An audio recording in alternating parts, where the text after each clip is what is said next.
I am Pierre, and this is Pierre Speaks. Welcome to the channel. And right now, I'd like to get into my my dedication to all the good dads, especially my dad.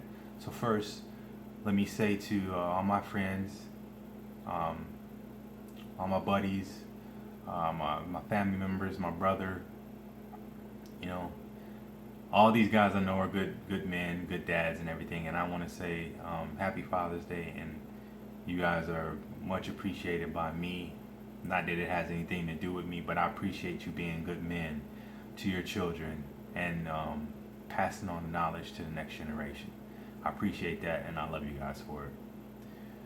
So let me talk about my dad. I did a Mother's Day video, and I wanted to follow up with an equal tribute to my dad.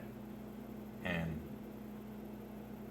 my dad is he's a simple guy, but he's by far, this is no disrespect to my mother. She's a very integral piece in my development in my life. But my dad has to be probably the biggest personal impact and figure in my life. What I've come to understand as the years have gone on is how much it means to have a man in the family. For if you're growing up with kids, and specifically kids that are boys.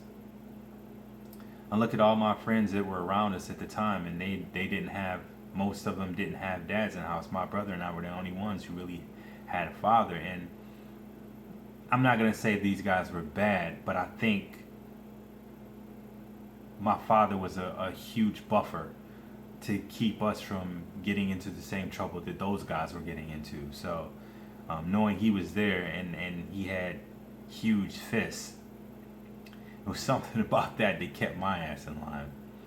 So there were a lot of times where I went home when I knew I should be going home, where other guys wanted to hang out outside and just get into mischief. I was down for mischief, but only up until a point I was not gonna get it taken to me. So, but my dad, and to even piggyback on that, my dad, he disciplined us when we needed it. There was nothing heavy-handed or overzealous about it. He did what he had to do, and he hated doing it every single time. So did my mother.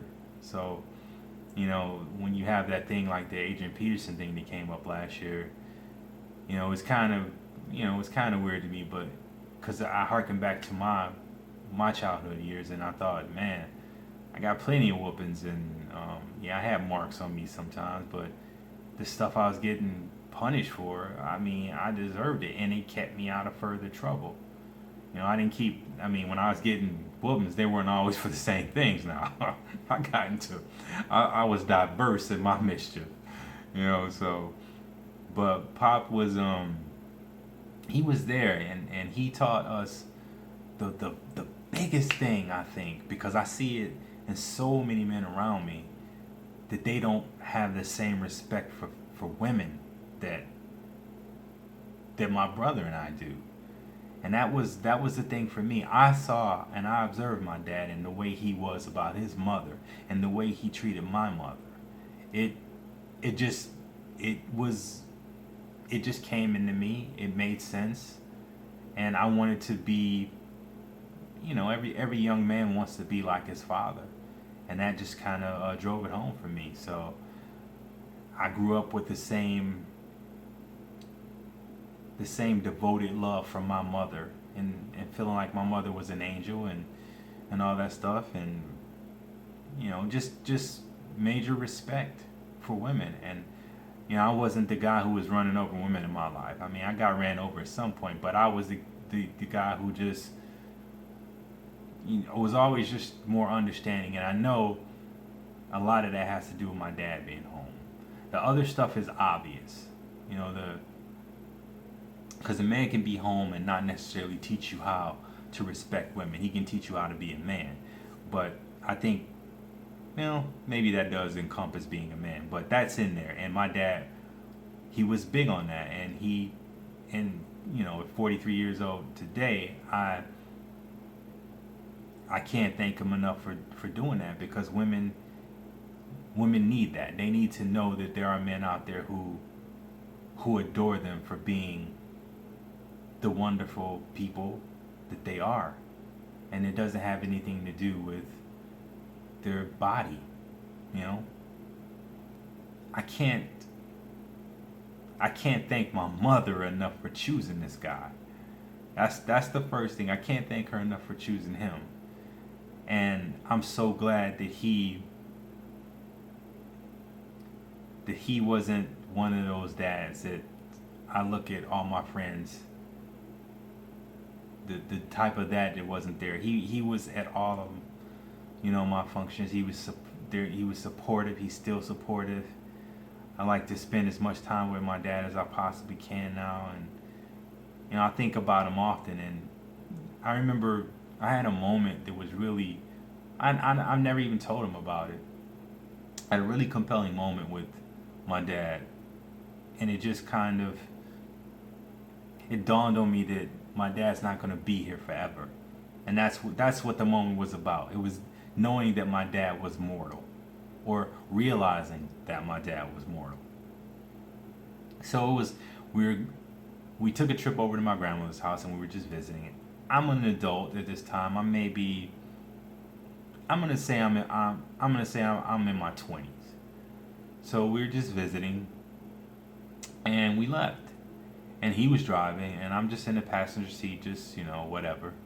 And it just had a moment where I just kind of looked over at my dad, and I saw him. I just saw him, saw through him maybe. And I just felt, it's like, wow, my dad's aging. He's getting old. He isn't exactly the same as he once was, and it overcame me and overwhelmed me, knowing that this rock, and that's what he is a rock. My dad is a incredible backbone and broad shoulders to carry the things that he has. And it just dawned on me that he won't always be here. And it got me right there in the car. And he didn't see it, but it was that moment where I really appreciated my dad more than maybe any other day was in. I just wanted to hug him while he was driving and just love all on him and let him know. And he wouldn't have known what the hell was going on. He just thought, what the hell is wrong with you? But I didn't. But that was just an introspective moment I had about my dad, and a realization that he wasn't going to be here forever. And so now, I have a friendship with my dad. I still look to him for advice and wisdom, and he gives it. He listens. I talk to him about history, major events that I wasn't, that I hadn't yet been born yet to see. And I love to listen to him and my mother discuss them with me, because I'm interested in. It's an incredible journey that they've had, and I'm quite interested in it. So it's always good to chop it up with my folks and just hear stuff. I'm gonna go see my dad on it's not Father's Day today, but I'm gonna go see my dad on Father's Day, and I'm looking forward to hearing whatever stories we talk about or whatever reflections we may have. So, but I just want the world to know, as well as my dad, that he's one of the most incredible people I've ever met, and I feel supremely blessed to have this man be the person I came up under. So I want to say again, happy Father's Day to all the dads out there, but for me, most notably is my dad, Rodney Sledge. I love you, man, and I always will. And you've been an incredible rock in my life, and you've helped me to stand on my own too, and to bounce back from things that I've been able to bounce back from. I appreciate you so much, man. Take care, and I'll be hugging you on Sunday. I love you. Pierre from Pierre Speaks. Peace. Be well.